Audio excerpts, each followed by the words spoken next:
இப்போ இந்த வீடியோவில் சங்குப்பூ டீ எப்படி பண்ணுறதுன்னு பார்க்கலாம். இதுக்கு முதல்ல ஒரு கிண்ணத்தில் சங்குப்பூ எடுத்திருக்கேன். இது எங்கள் மாடி தோட்டத்தில் பூத்துது.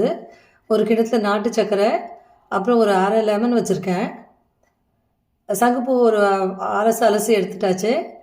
இப்போ அடுப்பு பற்ற வச்சு ஒரு பாத்திரத்தில் 2 டம்ளர் தண்ணி வச்சுருக்கேன். இந்த தண்ணியில் லேசாக கொதி வரும்போதே அந்த சங்குப்பூக்களை நம்ம உள்ளே போட்டுடலாம். இந்த சங்குப்பூ டீ வந்து உடம்புக்கு ரொம்ப நல்லதுன்னு சொல்கிறாங்க.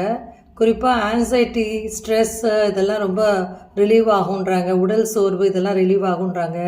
கொலஸ்ட்ரால் கூட குறையுன்றாங்க இதை ரெகுலராக குடித்தா. இப்போ அந்த சங்குப்பூக்களை போட்டாச்சு. ஒரு 20 சங்குப்பூ போட்டிருக்கேன்.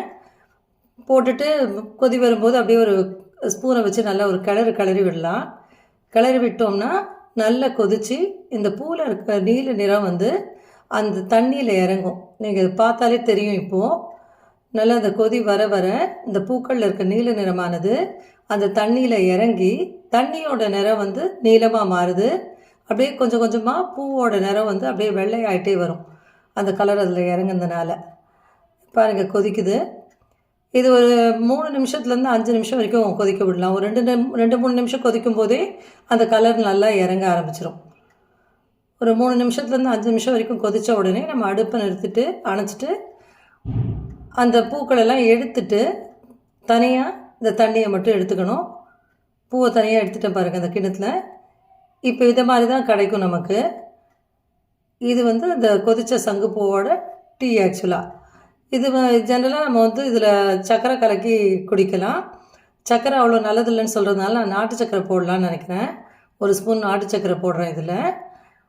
இதுலேயே சிலர் வந்து கிராம்பு போடுறாங்க, ஏலக்காய் போடுறாங்க, சிலர் இஞ்சி போட்டு கொதிக்க வைக்கிறாங்க. அது அவங்கவுங்க விருப்பப்படி பண்ணிக்கலாம். இப்போ இன்னொரு டம்ளரில் நான் லெமன் கொஞ்சம் பிழிஞ்சு விடுறேன். இந்த லெமனில் இருக்க சிட்ரிக் ஆசிட்னால அந்த கலர் அப்படியே மாறிட்டே வருது பாருங்கள். ஒரு மாதிரி பர்பிள் கலராக மாறும்.